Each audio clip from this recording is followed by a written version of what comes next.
This is Unsiloed, brought to you by Alumni FM, connecting people through stories. Welcome to Unsiloed. This is Greg LeBlanc, and I'm here today with Jonathan Silvertown, who is a professor of evolutionary ecology at the University of Edinburgh, and he is involved with a couple different institutions there, right? The Institution for Evolutionary Biology, and also, is it a Center for Technology and Science Education? Is that right? Did I get that right? I'm professor of technology enhanced science education. Yeah, took me a Okay, year we'll have to to talk understand about we'll have to talk about what that is. But also the author of a number of books, including a bunch that I have here, a couple that I couldn't find, in addition to some textbooks, which I don't have. Your most recent book is called The Comedy of Error: Why Evolution Made Us Laugh. But then we've got a couple others, including Dinner with Darwin, Food, Drink, and Evolution, The Long and Short of It, which is about the science of lifespan and aging. This one, which is, I think, the first book of yours that I bought many years ago, An Orchard Invisible, A Natural History of Seeds. There's also one called Demons in Eden, which is somewhere on my shelf. I can't find it. Well, when you find it, it looks like that. There we go. And so, Jonathan, I mean, look, you're a plant ecologist, and most of your scientific research was on plants, plant diversity. And your most recent book is a book about humor, which, as far as I know, plants aren't known for their humor, right? And, it's pretty much a human thing, although there are some primate discussions in the book. How does somebody go from thinking about plants and seeds to thinking about humor? What is this trajectory? Well, I mean, there's obviously something to do with evolution, but have you seen yourself drifting from a concern about plants into more of a concern around humans? Is this sort of a natural trajectory that every kind of ethologist goes through, or is this just driven by your desire to kind of write for the general public and finding it's basically, I mean, I enjoy a good joke, always have done, and I enjoy writing, and my books, every writer wants their books to have the broadest audience, and over the years, reviewers have said two consistent things about my books. One is that they're witty, and the other is that they're erudite. And I'm not sure whether these two things don't operate against each other to some extent. But anyway, I thought, well, how do I break out of this kind of plant ecological ghetto? That's not quite fair. I mean, Dinner with Darwin is a book of broad appeal that deals with all kinds of things. But so I thought, well, why don't I play to my strengths, or what people say my strengths are? So I started looking into the subject about the evolution of humor, about which I knew nothing. But the nice thing about evolutionary biology is that it kind of is relevant to anything alive and anything that things that are alive do. And so you kind of have perhaps an arrogant assumption that you can make some progress on any topic of this kind. And so I started looking at it, and what I discovered was, first of all, that almost nobody had thought about the evolution of humor in the round. Essentially there's been one really serious book about this, and I got it wrong, despite being by some very notable people, including philosopher Daniel Dennett. And to say he was wrong is probably a rather dangerous thing to do. But anyway, we can all be wrong. Plenty of serious writers have addressed the issue of humor. I mean, you quote Aristotle and Hobbes and Kant. I mean, I may well be the first plant ecologist to do it, but I'm not the first scientist to do it. So I mean, exactly. I mean, Aristotle certainly gave it some thought, and every philosopher you've ever heard of since has too.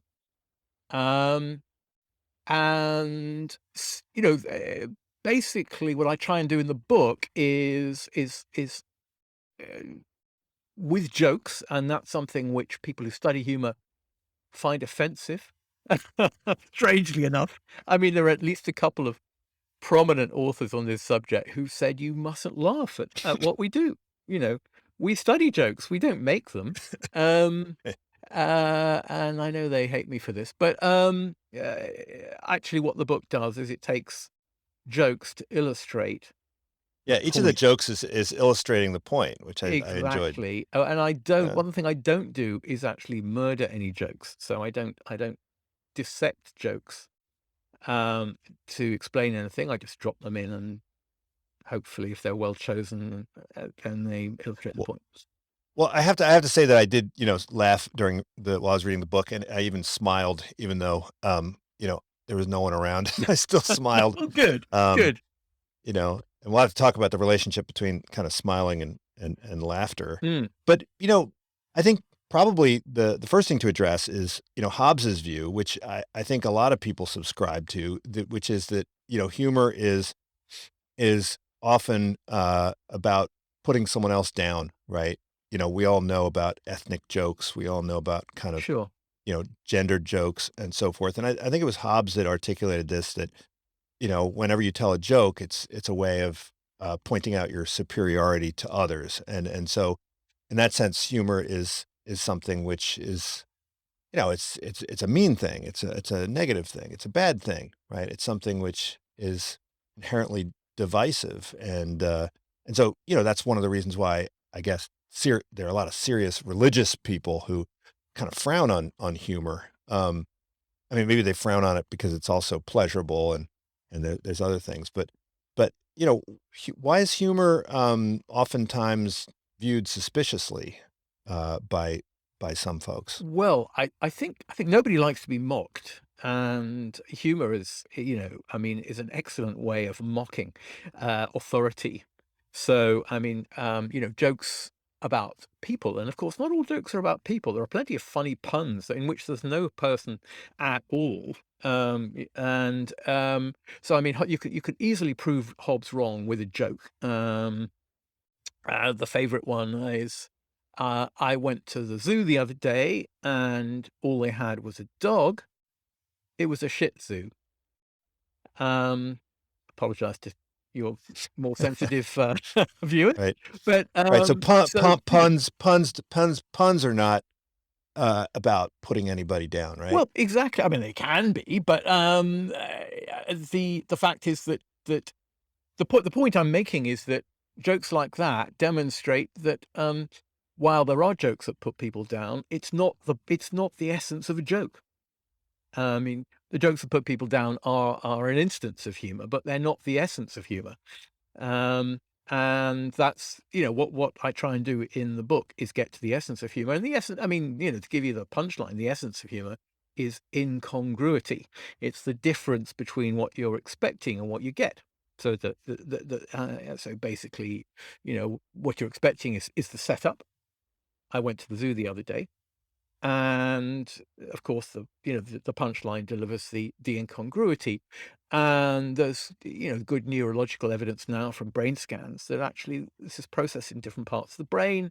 One bit of the brain processes the setup, another bit processes the kind of punchline, and the incongruity then triggers a third bit, and then there's a whole cascade of events that's been well traced, well worked out using brain scans. And so this has now gone beyond, I mean, Darwin understood that it was about incongruity, and he didn't invent that idea. He got it from earlier people.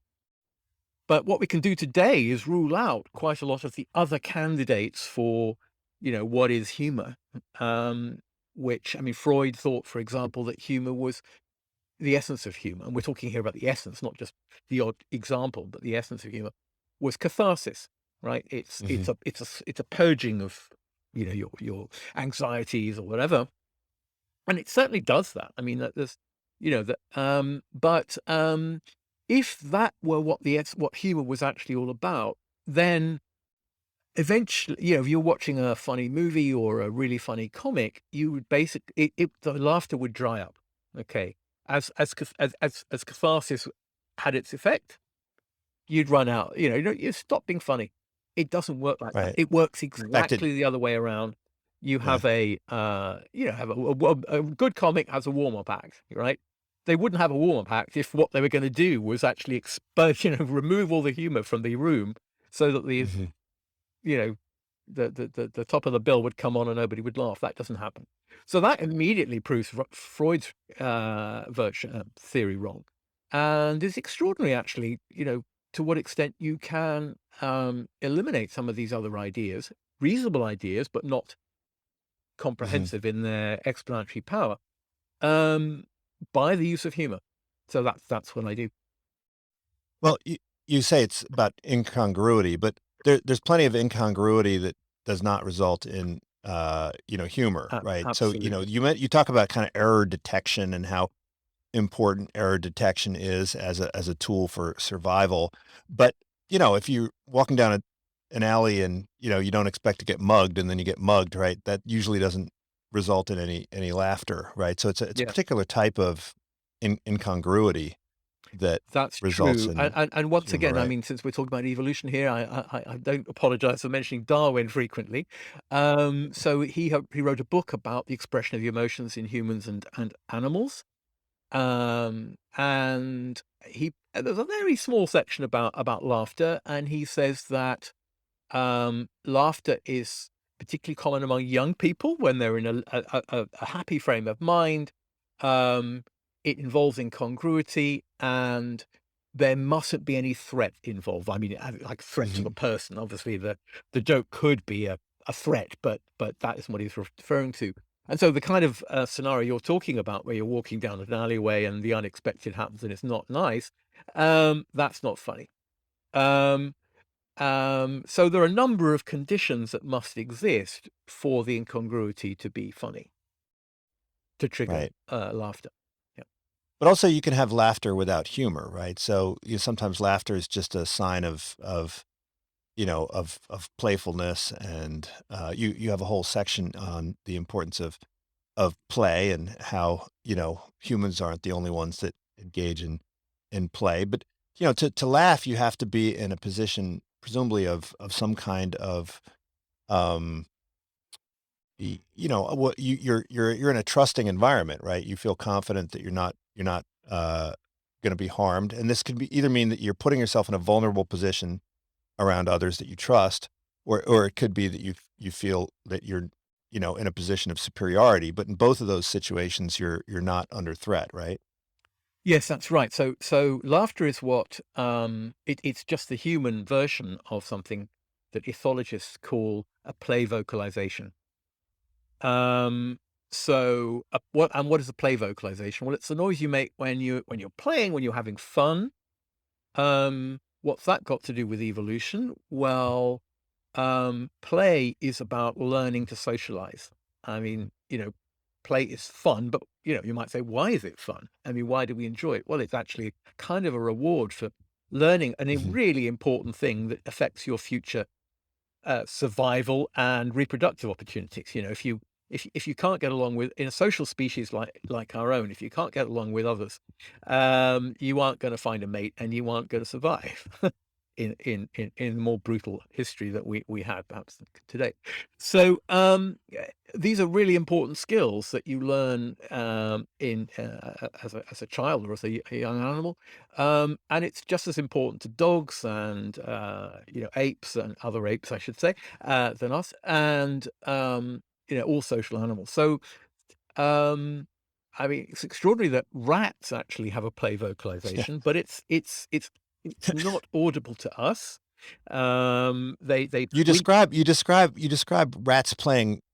They were trained to play hide and seek. Yes, Is that yes, I right? I love this. So I mean, the Germans are misrepresented as not being very funny, but a bunch of German scientists actually trained some rats to play hide and seek with them. This was published in the journal Science, so this is a serious.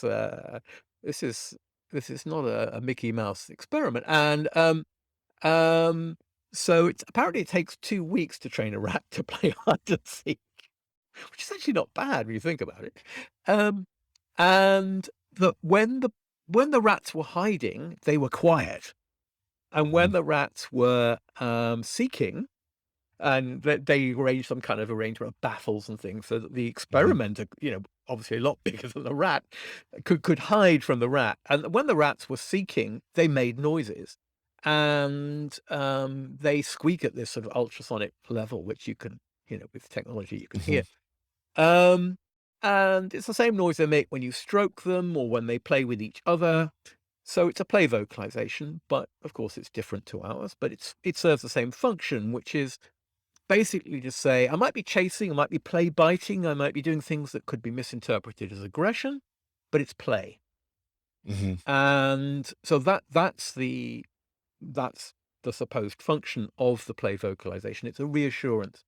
And actually, I mean, you mentioned at the beginning that there's a lot of laughter that's not associated with humor. And when people have monitored social situations, and most of the laughter is not associated with jokes. Hmm. It's associated with essentially, it's like a kind of lubricant of a Hmm. social situation. It can do other things. It can also express anxiety. It can be nervous, so one has to recognize that we're complex beings, and laughter has kind of got other things going on as well. But the origins are in this play vocalization. And so it's infectious too, right? So that's one of the reasons why Now they that's have kind of fascinating. So laugh I mean, tracks, right? why is laughter infectious? That is extraordinary. And I think it's because you're essentially echoing. So go back to the idea of play vocalization. I'm laughing to show that I'm playing, and I expect to hear it back if you're playing too. Because if I'm playing and you're not, then I'm in trouble, right? If you are playing, then you laugh back, and there's this infectiousness of laughter. Um, so that's the evolutionary. Let me call it a hypothesis, because how can you prove it? But as to what the original social function or evolutionary function of laughter was, and actually still is, and at some point, well beyond, much more recently, the 20 million year origin of laughter, I guess. I mean, again, we don't know exactly. Um, I say 20 million years because that's kind of when the primates got going, and so that would be probably a recent date for origin of laughter. Speech, of course, is much more recent. We don't really know when it started, maybe a million years ago, maybe earlier. And then you could get verbal humor, but there would probably have been slapstick before that. The Yeah. Well, you recount how Coco would tell jokes, right? right, okay, yes. So this is a gorilla that was taught American Sign Language, and she knew something like 2,000 different signs. And there's some doubt about some of the things that were interpreted by her carer as funny. She seemed to understand puns. Hmm. But the thing that she did that clinches it for me is on one occasion, she tied together the shoelaces of her carer and then signed "Chase Me." Right? So, I mean, that I don't see any way of interpreting that as not a joke. Um, and she had the mental capabilities of a human 3-year-old. So you can imagine a 3-year-old doing that. Right.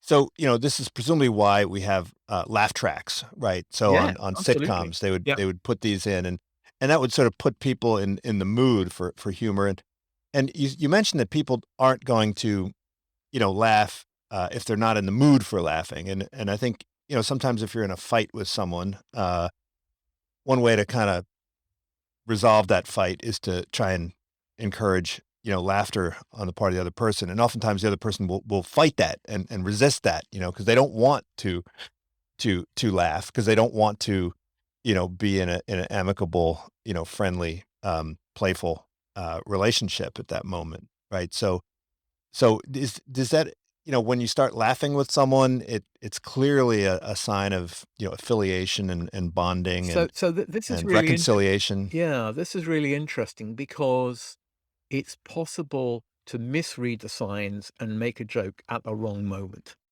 Mhm. or um, to make a joke that's culturally inappropriate, that's not understood by the other person. not thought to be funny. I mean, for all sorts of reasons, and we can all imagine, we'll all can think of such situations. Oh, yeah.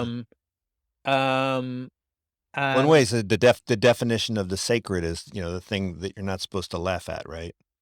I guess In so. some ways. Yes, yes, Yeah. yes. I mean, the Monty Python sort of Life of Brian kind of takeoff of the life of Jesus would be a good example of that, where some Christians took great exception to it. Many thought it was funny. So, I mean, it's very subjective, actually, very subjective.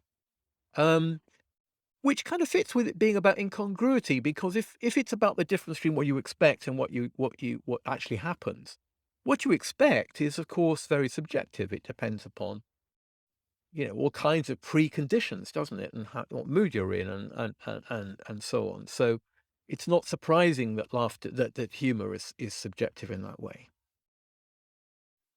So you mentioned, you talk about tickling a bit, and, I think, humor is kind of like a form of verbal, tickling. Yes, yes. Um, but you mentioned that, you point out that it's very difficult for people to tickle themselves, although there may be some people who have a neurological problem that enables them to Well, tickle themselves. apparently some schizophrenics can tickle themselves. I mean, I honestly Mhm, don't know if this is true. It's certainly in the literature. And yeah. I mean, so basically, the body has a mechanism to stop us being surprised mhm, when we do this, right? If you if right, you kind of touch yourself in the course of every day, kind of, and of course, if somebody else does that, they creep up and you would do that, you would jump, right? I mean, you don't know mhm, what's going on, and you react. If you do it to yourself, and it just doesn't. So the body actually keeps track of where its bits are, basically, mhm, to put it in technical jargon. And uh, so this is probably why you can't tickle yourself, because essentially, it's the body has this sort of inbuilt sense, it's proprioception, mhm, understanding the tone of muscles, location of the limbs, and so that just. But if people have done experiments in which they introduce a tiny delay, and it can be something like a tenth of a second between the stimulus and the receiving the touch. And it's sort of using a sort of little levers and springs and things, and you could do it electronically, and a delay of as little as a tenth of a second will mean that you can sort of robotically tickle yourself. mhm, So that kind of supports the hypothesis that this is about this sense of proprioception and so on. And I mean, there's a great joke. So uh, when my partner's away, I shave one leg so that when I'm in bed, it feels like I'm sleeping with a woman. Uh, well, whether you think that's a great joke or not is, of course, a matter of taste, but it makes the point that, well, it kind of contradicts the point that you can't really, that doesn't work. That's incongruous. right. But people do laugh at their own jokes, right? Yes, And yes, I do. So yeah, I mean, it probably shouldn't. I mean, comics don't. I mean, a right. professional comic does not laugh Mhm, at their own jokes. mhm, Um, and I was told off by my publisher for actually, I think it was the publisher who said, you can't say that this book is, you can't say this book is funny. That's us. No, we say that, but you can't say that. right. But it is, he said, which was a relief. But yeah. So Well, so you mentioned also that, artificial intelligence has a very difficult time trying to yeah. figure out, whether something is funny or, and has a very difficult time generating new jokes. Now the second part I understand a little better because, creativity in general is something that's tough. But, recognizing humor, this seems with enough training data, one would think that we could create a machine learning algorithm that would be able to say, "Oh yeah, that's a joke, and that's not a joke because this is unexpected," or or expected.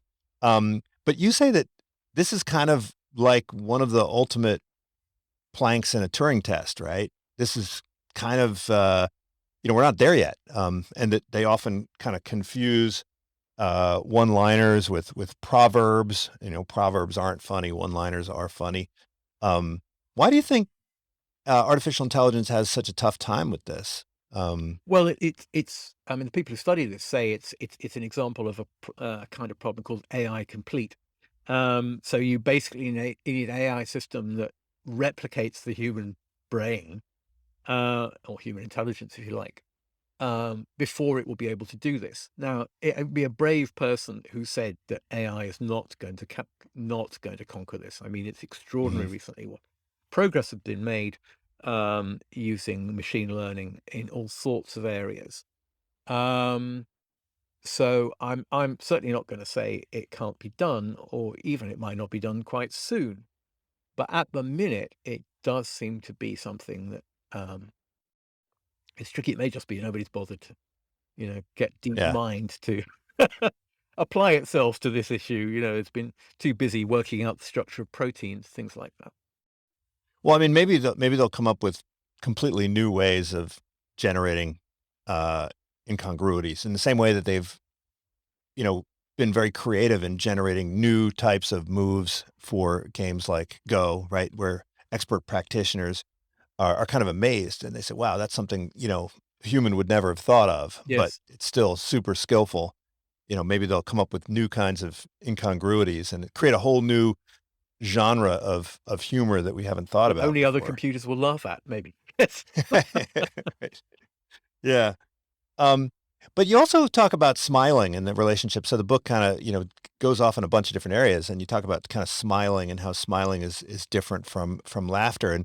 And one of the observations which you point to, which I had to think about it for a second, was, when someone scores a goal, they don't smile until they turn around and face um, their teammates or to Yeah, I face the mean, I audience. have to say, when I read this, I was fascinated. So people have done experiments in which they put a camera. Say you're in a bowling alley, and there's a camera Mhm, facing the player as they bowl, and then a camera facing them as they turn around to the team.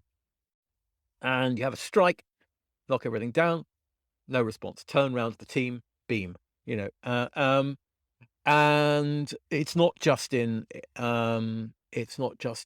bowling. It happens in other sports as well, including the mhm. Olympics, apparently. That's fascinating, isn't it? And I mean, when you think about it, I mean, what is smiling? It's a social signal. I mean, an interesting difference with laughter is like a broadcast. Mhm. Everybody within earshot is going to get this.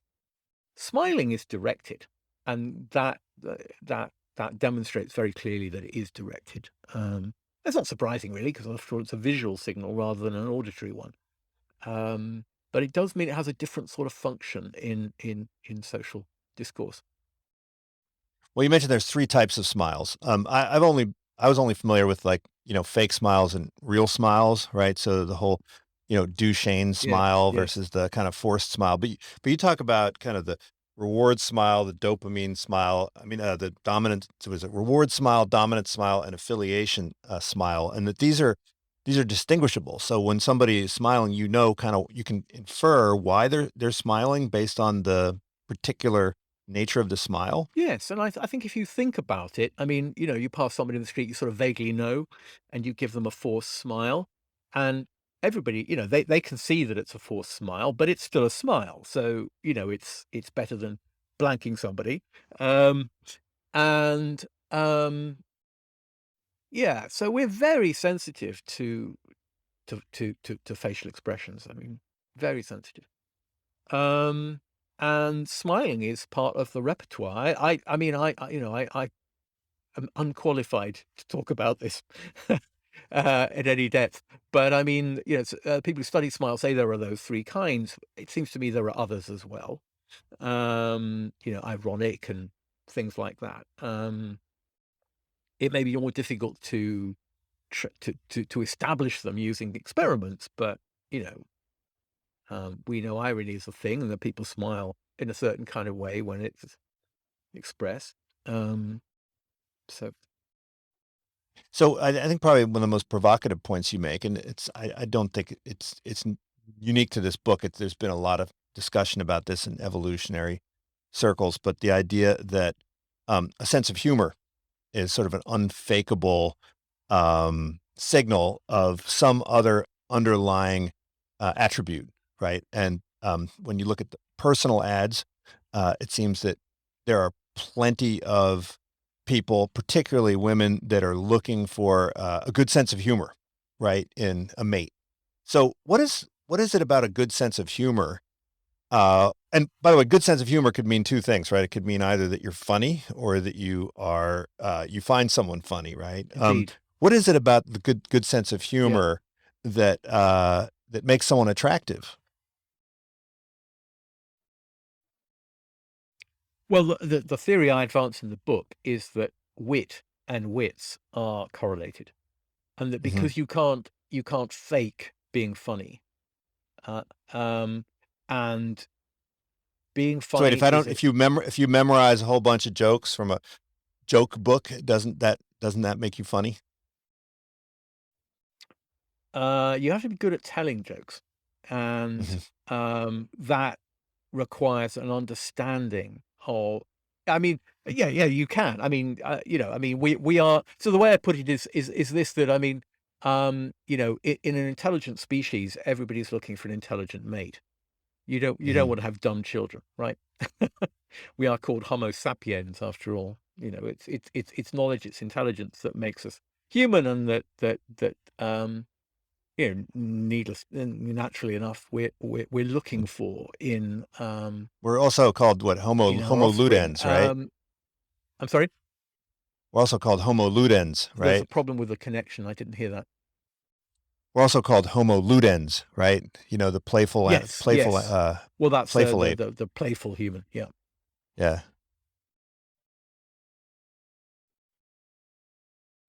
Can you hear me? Did I Sorry, I'm lose not. you? I'm not hearing anything at the minute.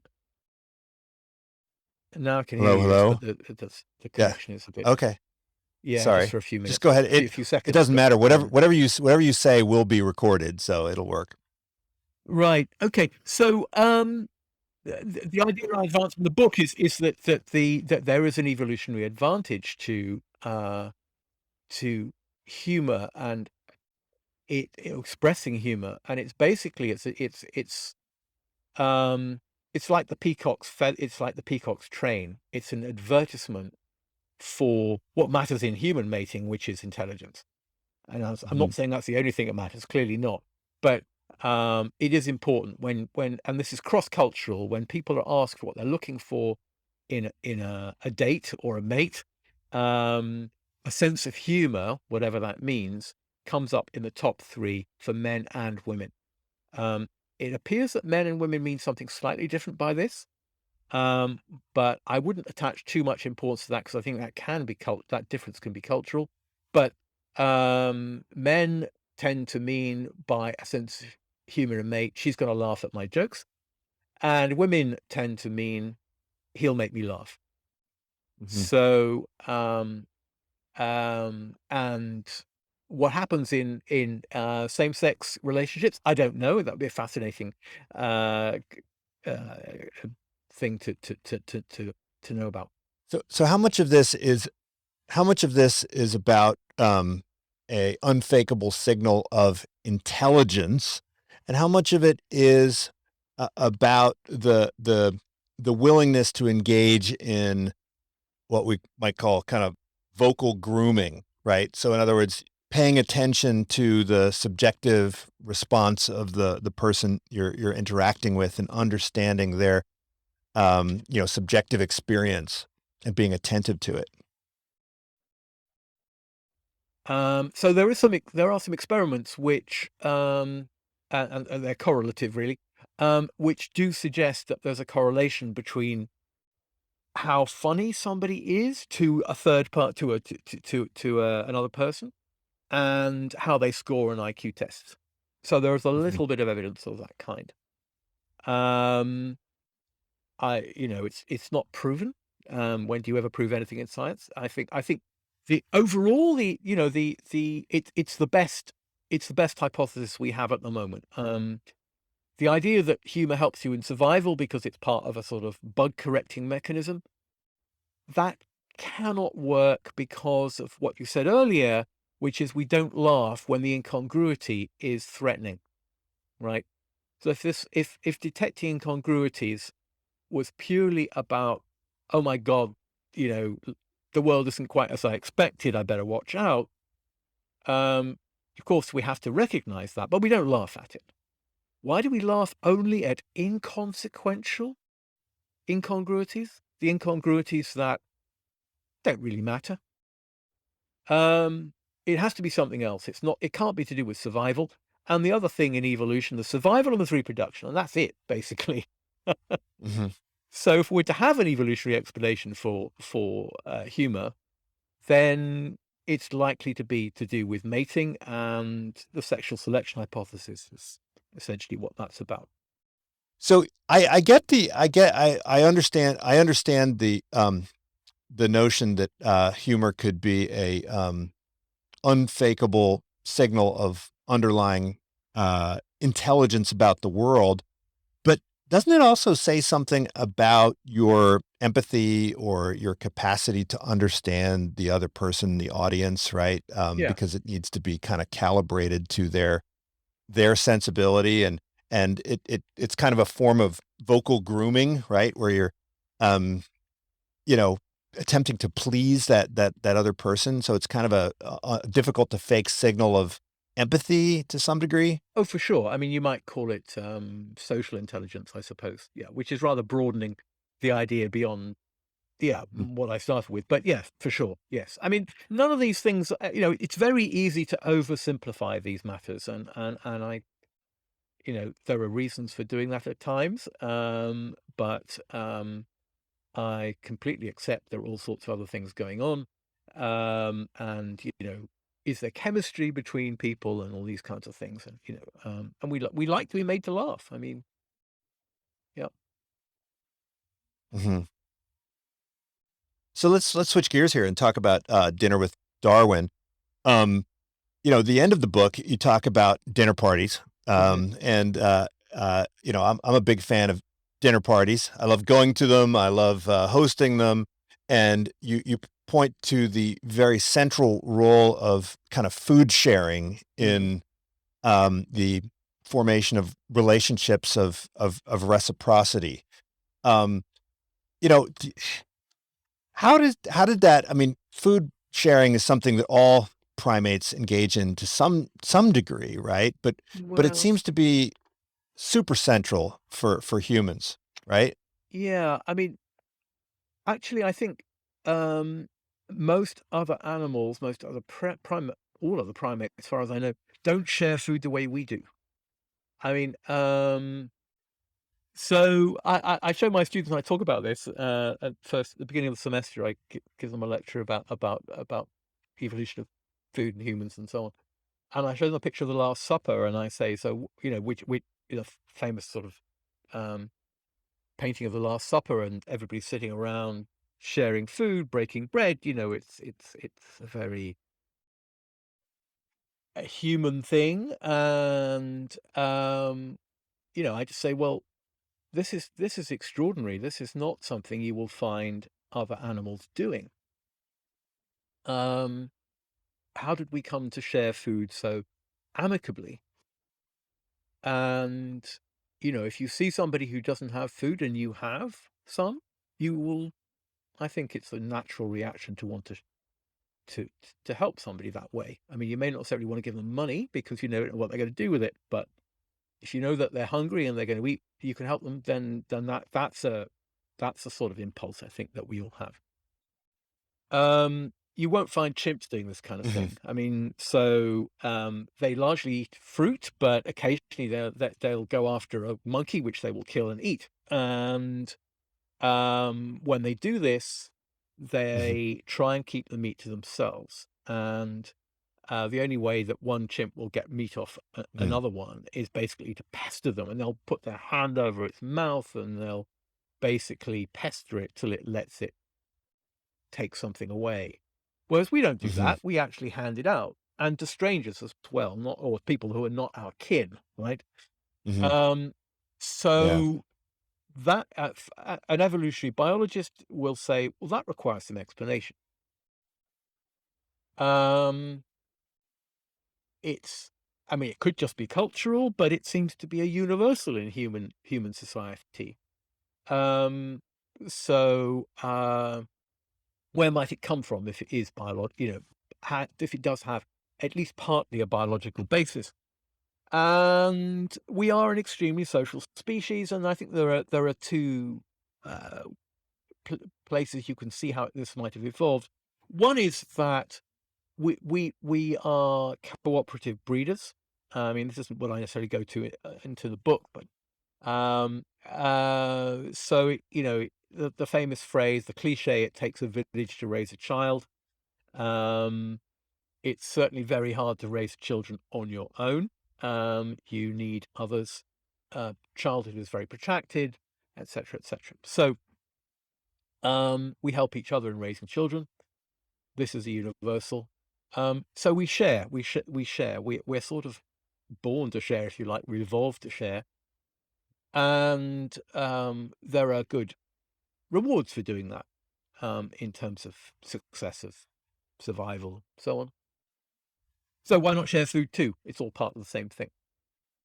But there could be a more direct food-related benefit of sharing as well, which is so there's some great work been done on Homo erectus and what they ate. And how do we know what Homo erectus ate? Well, we're talking about 1.8 million years ago. So the evidence Hmm. is largely circumstantial, but what you find is wherever you find Homo erectus, and they left Africa just as we did, and they went right across Asia. So they left Africa long before we did, long before we existed, and wherever you find remains of Homo erectus, you find the remains of elephants. They really liked elephant, and I don't mean as in pets, but as in Mm. on the menu. And there's some evidence they possibly even lived in occasionally anyway in sort of tents made of elephant hide over bones and things. So how does a small ape, and they were small in stature, quite a lot smaller than us. How does a small ape like a Homo erectus, our ancestors or one of our ancestors, um, catch these massive herbivores? And there were many species of elephants back then, not just the three that survive now. So and how on earth did they do that? Well, they did have tools, but they cooperated in the hunt. They must have done. I mean, even a small ape with a spear isn't going to get very far on its own against an elephant herd. So what this means is that in our history, in our hunter, way back, we were hunting big animals in a group. And what do you get when you do that? Enough food for everybody. You don't fight over the over the elephant carcasses. Enough for everybody. And how do you get it? By cooperation. So this seems to Hmm. me to suggest very strongly that, even if cooperation didn't originate like this, cooperation in terms of hunting and then sharing food was the natural thing to do. And I guess, so I like to think of this as the evolutionary origin of restaurants. That we sit down peaceably side by side with people we've never met before, Mm. and share food. And we might be quite interested in what they're eating at the other table. We're not going to grab for it. Uh, um, so, um, yeah. Yeah. But when we look at the diet of man, for a very, very long time, the vast majority of our caloric consumption came from domesticated plants and domesticated animals, right? Well, that's not Um, that old. I mean, domestication. it's Yeah, pretty hard to find anything now in the supermarket that doesn't have the marks of domestication totally, totally, on their genes, right? absolutely. But that domestication is only about 12,000 years old. So this is very recent. I mean, as a species, we're no more than 250,000 years. old as early in anatomically modern humans, as the anthropologists call us. So 12,000 years is not long at all.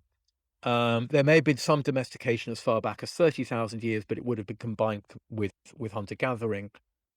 There weren't settled agricultural communities domesticating things in a serious way until about 12,000 years ago. Started in probably the first instance would have been in the Fertile Crescent, so sort of Israel, Jordan, Anatolia, Turkey, Iran, Iraq. But it quickly appeared in many other parts of the world. And we got huge amounts of food as a result of domestication. And it gave a huge upward kick to the human population, which has been essentially increasing at an exponential rate ever since. It's only now beginning to slow down. Sorry, I kind of lost the thread here, but I mean, you're right. I mean, the things we eat now are almost exclusively farmed. Even the fish, for example, which until recently would have been hunted, if you like, in the seas. Most of the fish we buy nowadays is farmed, and increasingly it will have to be because most fisheries are exhausted. Well, I was impressed by your discussion about how these kind of domestication innovations, how quickly they would spread and how far they would spread. So, for instance, chickens, right? The chickens worldwide more or less come from a relatively small geographical area, but they wound up pretty much populating the entire earth. And you talk about how the animals would move, but the people wouldn't move, right? So, these domesticated creatures would be more or less, I guess, either sold onwards from group to group or, stolen, Sure. in raids, but essentially they would migrate more quickly than the humans. Yes, and or at least it only takes. You just need a breeding pair of animals or a pocket full of seeds to introduce something, and then from there, everybody can have one. So there would have been some human movement, but the biological material would have moved and then spread faster. That said, there were some massive human movements. I mean, dairying spread with farmers, actual people migrating out of Anatolia through Europe, ultimately to Scotland, in Northern Europe, sort of about 5,000-6,000 years ago. I think and we know this because there's good genetic evidence of it, which I can go into if you like. But yeah, so and of course today, you can buy almost anything anywhere if you have the money. Well, some of the most successful domesticated species, plant species, they come from a relatively small kind of number of ancestors, right? Yeah, So I think you mentioned that there may have been thousands of different types of potatoes, but pretty much all the potatoes we eat now yeah. are descended from just a tiny subset of that variety. And yet we're able to do so much with that narrow group of genes, right? You can create potatoes of all, different shapes and sizes and colors and so Yes. forth.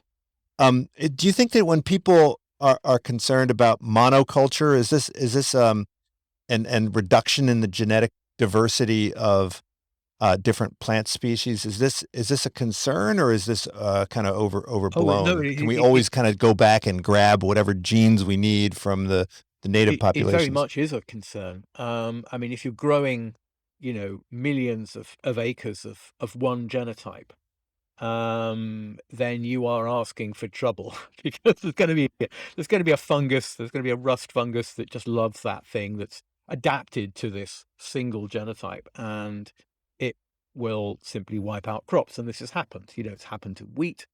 And these things are tracked very carefully, by agronomists. And yeah, it's a worry. I mean, so industrial agriculture likes uniformity, but so do fungi. So so do parasites, so do pathogens. So Mhm. you then have to apply fungicide and, et cetera, et cetera. So one solution is to have genetically heterogeneous crops. And that can be done through genetic engineering, or it can be done simply by mixing so-called land races. In other words, sort of wild, semi-wild Mhm. populations. There Um, there are a couple of fascinating stories. but it's not. It is a worry. There are a couple of fascinating stories in the book. One of which was when an academic decided to go and see how much wild wheat he could harvest in Turkey, and it turned out he could harvest quite a bit, right? Yes. Yeah. This was Allard. Um, the relevance of Turkey is because, well, in Anatolia, now in Turkey, that's one of the sources of wheat originally, and well, the main source. And so Allard was interested in how did the plant become domesticated? It grows wild in Anatolia still, I believe. And how would it become domesticated? And so, could people actually collect enough food in the wild to get this whole process going? And he tried this out. Turns out you can. Um, and so that may be how it kind of got Mhm. going. And then you would say, well, okay, well, I don't want to have to trek all the way up the mountain for my Mhm. wheat. I'll just plant some next to the hut. And you can imagine from there how domestication would happen almost accidentally. Mhm. Each year you would sow some seeds, say from the previous year, and you might select the grains that are the biggest ones to grow from. You select the ones that stay on the Adobe really, really wants me to update its software. Um, cut that bit out. Uh, so yeah, we know quite a bit about how domestication happens Now, in those kinds of grains. And I mean, the for me, I mean, you're in California. The fascinating story of rye um, is a nice example, because rye started out as a weed of wheat grown in the Fertile Crescent in Iran. And at higher altitudes, rye did better than the wheat.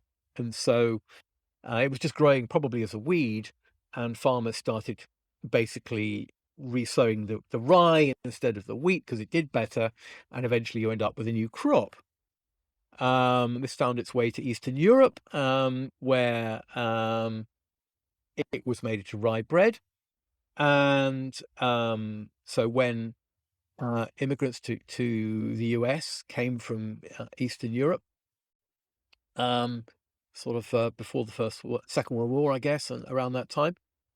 What did they want? They wanted rye bread, and pastrami on rye. I mean, great stuff.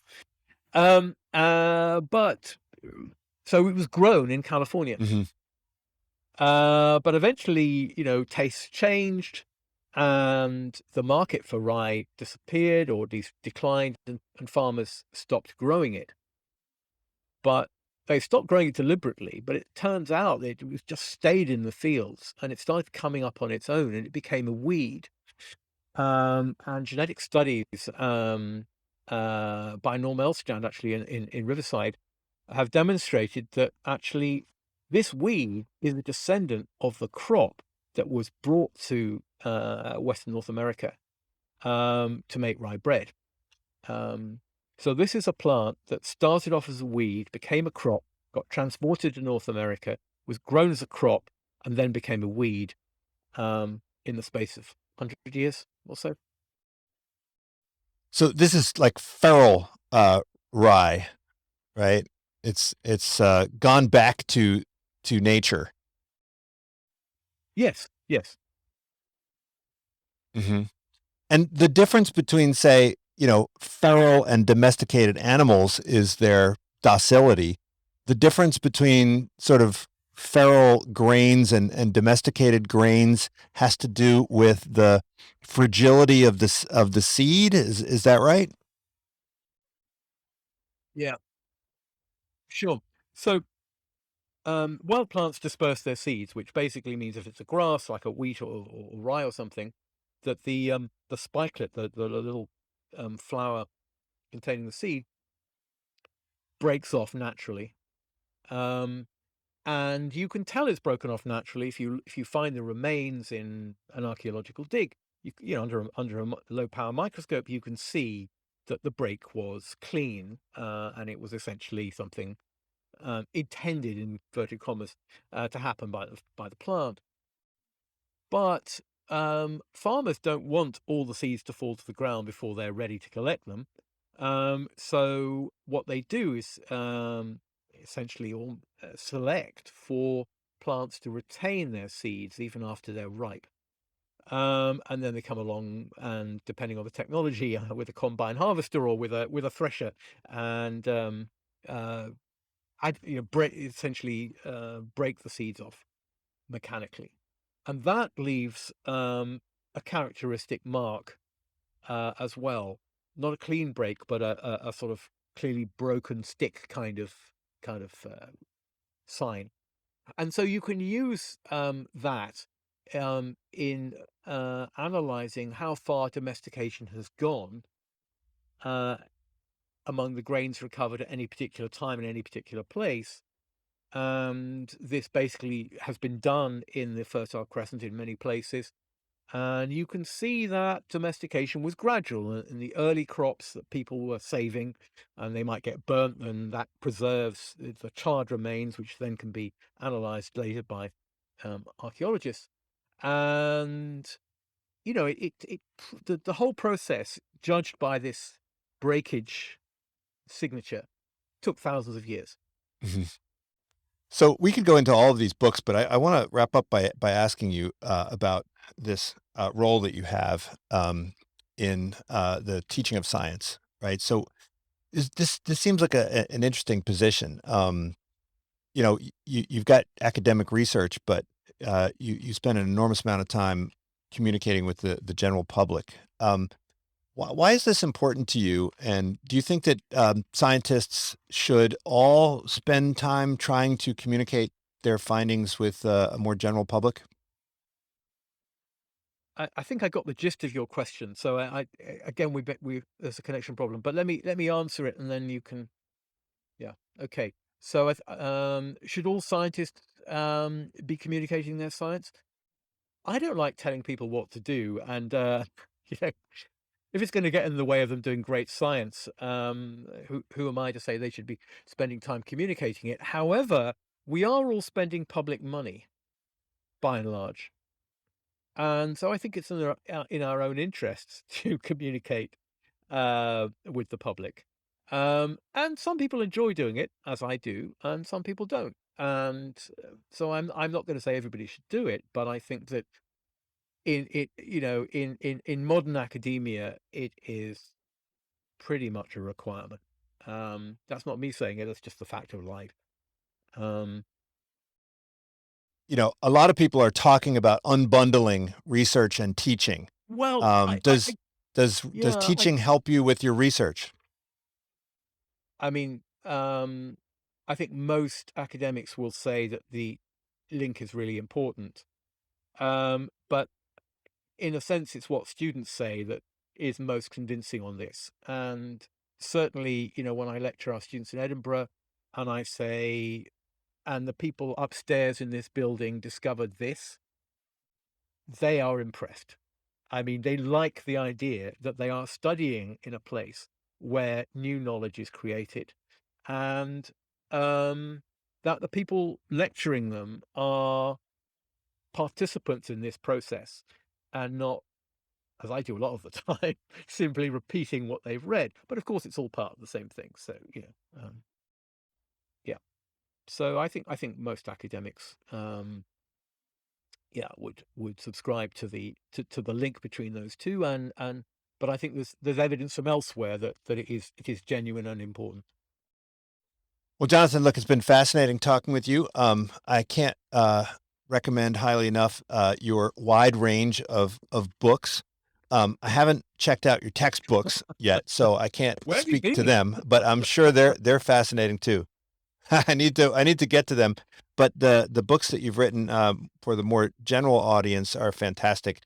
Most recent one, Comedy of Errors, also Orchard Invisible, still a wonderful classic book on seeds.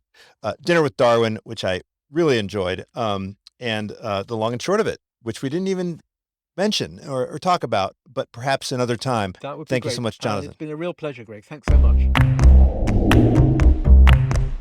This is Unsilo, brought to you by Alumni FM, connecting people through stories.